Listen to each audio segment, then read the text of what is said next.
Guys हम हाजिर है अपने क्वेश्चन नंबर 6 के साथ फ्रॉम 8.1 क्लास 10। देखो क्वेश्चन कहना क्या चाहता है, आपको बोला जाता है इफ एंगल ए और एंगल बी दे रखा है जो कि एक्यूट है। एक्यूट मतलब क्या होता है? न्यून कोण होते हैं जो 90 डिग्री से छोटे होते हैं।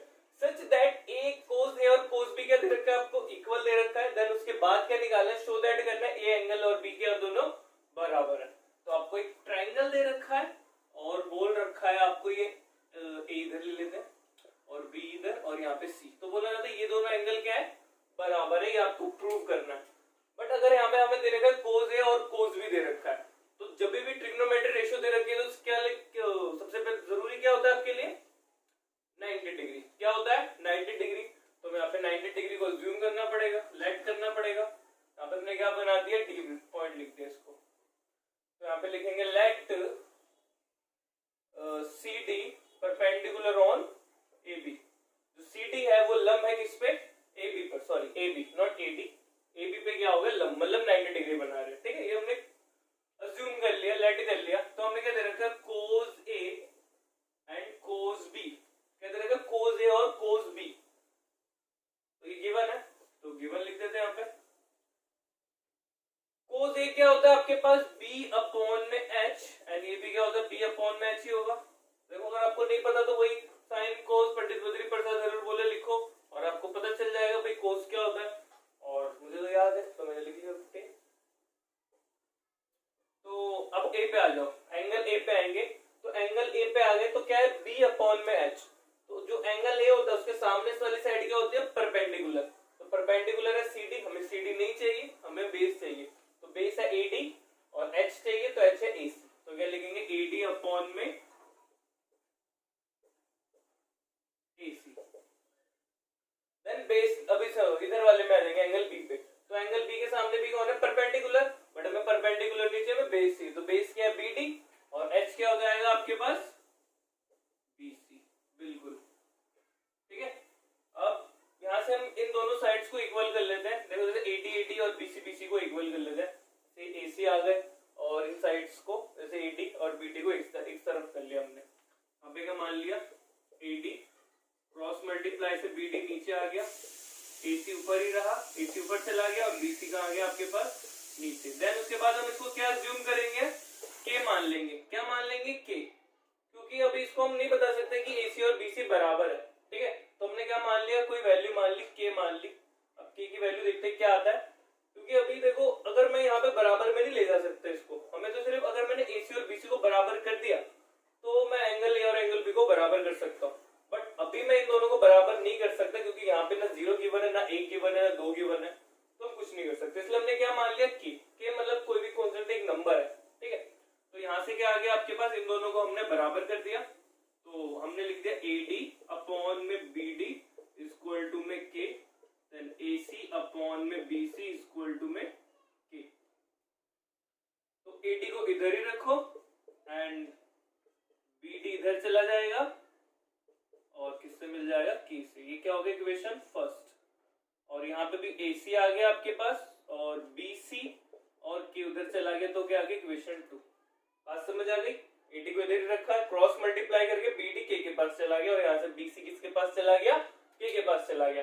देन उसके बाद हम करेंगे पाइथागोरस थ्योरम लगाएंगे दोनों में। ठीक है, दो ट्राइंगल दिख रहे हैं भाई आपको। इन ट्राइंगल CDA तो क्या होगा? H square B square and P square. तो इस वाले ट्राइंगल में H क्या होगा आपके पास? AC स्क्वायर होगा। देन बेस क्या होगा आपके पास? AD स्क्वायर होगा। अगर हम परपेंडिकुलर की बात करें तो आपके पास आएगा CD का स्क्वायर। तो AC स्क्वायर, अब मैं यहाँ पे AD स्क्वायर लिख लेता हूँ, CD को अकेला रख देता हूँ।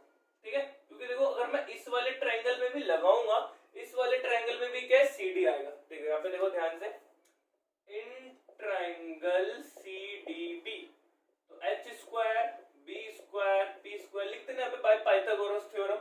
ठीक है, तो H कितना आपके पास? H क्या होगा? BC का स्क्वायर। देन उसके पास बेस होगा BD का स्क्वायर। देन P होगा आपके पास CD का स्क्वायर। तो यहाँ पे भी हम BC को और BD को एक तरफ रख लेंगे और CD क्या हो गया आपके पास? अकेला, क्योंकि कोई शर्ट और इक्वेशन 4। ठीक है, पर्पस क्या था कि जो हमने CD की, क्योंकि CD दोनों तरफ कॉमन आ रहा है, CD इस वाले ट्रायंगल का भी CD part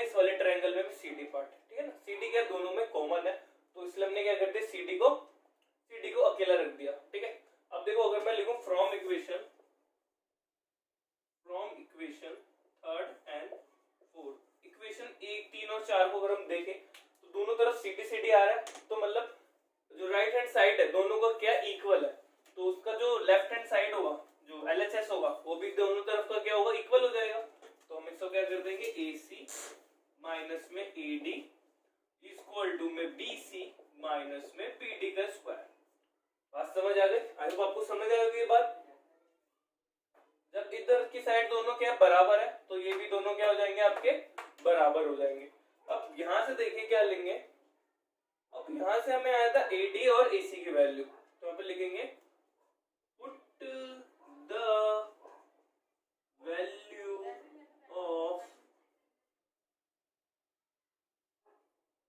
value of from equation first and second. अगर हम इक्वेशन फर्स्ट और सेकंड की वैल्यू पुट करते हैं यहाँ से जो मेरे पास आया था, तो AD की AC की जगह क्या लिख देंगे BC की, तो लिख देंगे BC की, बट इसके ऊपर स्क्वायर लगाएंगे हम, ठीक है। स्क्वायर क्यों लगाए? क्योंकि AC के ऊपर स्क्वायर है। देन AD की वैल्यू है BD और K, इसके ऊपर भी स्क्वायर लगाएंगे। पता चला भाई क्यों लगाए? क्योंकि AD के ऊपर स्क्वायर है आपका, ठीक है। तो ये BC और ये कितना आएगा आपके पास BD का स्क्वायर, ठीक है। तो यहां से क्या आ गया आपके पास, तो इसको लिखेंगे BC स्क्वायर K स्क्वायर, और यहाँ पे भी लिख देंगे BD स्क्वायर एंड K का स्क्वायर, और यहाँ पे आ गया BC माइनस में BD का स्क्वायर। आई होप इतना समझ आया होगा आपको। इन दोनों में कुछ कॉमन दिख रहा है? दिख रहा है, क्या दिख रहा है? K square.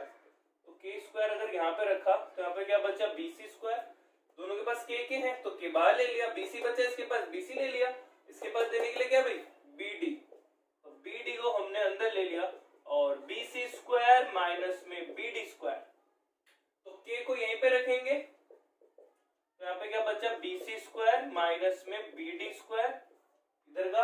अब ये देखो K के साथ जो BC और BD है मल्टीपल में, तो मल्टीपल कहां जाता है आपके डिवाइड में जाता है, ध्यान रखना इस बात का। तो BC स्क्वायर माइनस में BD स्क्वायर, कुछ दिख रहा है भाई आपको? दिख रहा है, क्या दिख रहा है? कैंसिल, तो पूरा का पूरा क्या हो जाएगा cancel out, BC square minus BD square, और नीचे भी क्या BC स्क्वायर माइनस में BD स्क्वायर, तो कितना आएगा बता सकते हो? बिल्कुल 1। तो यहाँ पे क्या लिख देंगे K स्क्वायर इक्वल टू में 1, ठीक है ना। इसके बाद यहाँ पे कर रहे हैं हम K कितना आ गया 1, तो K उधर चला जाएगा अंडर रूट में, तो K की वैल्यू तभी भी कितनी आएगी 1 ही आएगी, क्योंकि K को अगर रूट में रखते हो तभी, सॉरी 1 को रूट में रखते हो 1 का रूट कितना होता है 1 ही होता है, ठीक है। अभी क्वेश्चन खत्म नहीं हुआ। अब देखो हमें क्या करना है, इसको लेंगे इक्वेशन सेकंड को, फ्रॉम इक्वेशन सेकंड क्या दे रखा है आपको AC एंड BC का K, तो AC को AC रखेंगे BC और K की जगह कितना रख देंगे 1, K की वैल्यू कितनी है 1, तो कितना आ गया AC बराबर में BC। अब इसके बाद आपने पढ़ा होगा क्लास 9th में 8th में भी शायद होगा, आई डोंट नो, पता नहीं मुझे, बट 9th में तो है। 9th में होता है जब एक ट्राइंगल के अंदर दो साइड्स इक्वल होती है तो उनके दो एंगल भी क्या होते हैं इक्वल, और अगर दो एंगल इक्वल होते हैं तो उनके दो साइड्स भी क्या होते हैं इक्वल, ठीक है। तो हमें दो साइड्स दे रखी है, ये दे रखा AC, तो AC के सामने वाला एंगल क्या है B, यहाँ पे लिखेंगे B, और BC, तो BC के सामने कौन है आपके पास A, ठीक है ना। तो इम्पैक्ट पड़ता है भाई, जितनी बड़ी साइड होगी उतना बड़ा एंगल होगा। ऐसे मान लो एक बनाते हैं मैसे करके, ये हमने ट्राइंगल बना दिया, ये साइड्स क्या है छोटी है तो उसके सामने एंगल भी क्या होगा छोटा, ये साइड क्या बड़ी तो इसके साइड एंगल भी क्या होगा बड़ा होगा, ठीक है ना। तो इम्पैक्ट कौन डालता है, इसके सामने वाली साइड का इम्पैक्ट पड़ता है उसके एंगल पे, या उसके एंगल पे इम्पैक्ट पड़ता है उसकी साइड का। बात समझ आ गई? तो जितनी बड़ी उसके सामने साइड होगी, अगर दोनों साइड इक्वल है तो दोनों एंगल इक्वल होंगे, अगर ये साइड बड़ी है सॉरी छोटी है तो इसके सामने वाला एंगल भी क्या होगा छोटा, इसके अगर ये साइड क्या है बड़ी तो इसके सामने वाला एंगल भी क्या होगा बड़ा होगा। बात समझ आ गई? तो जब इन दोनों में इक्वल है तो एंगल भी क्या लिख देंगे इक्वल, इसमें रीजन भी लिख दो, equal angle of opposite sorry equal sides लिख दो, इक्वल साइड्स हिंदी में लिख देते हैं समान भुजाओं के सम्मुख कोण, आई होप गाइस आपको ये क्वेश्चन अच्छे से समझ आया होगा। तो ऐसे इंफॉर्मेटिव वीडियोस देखते रहने के लिए चैनल को लाइक एंड सब्सक्राइब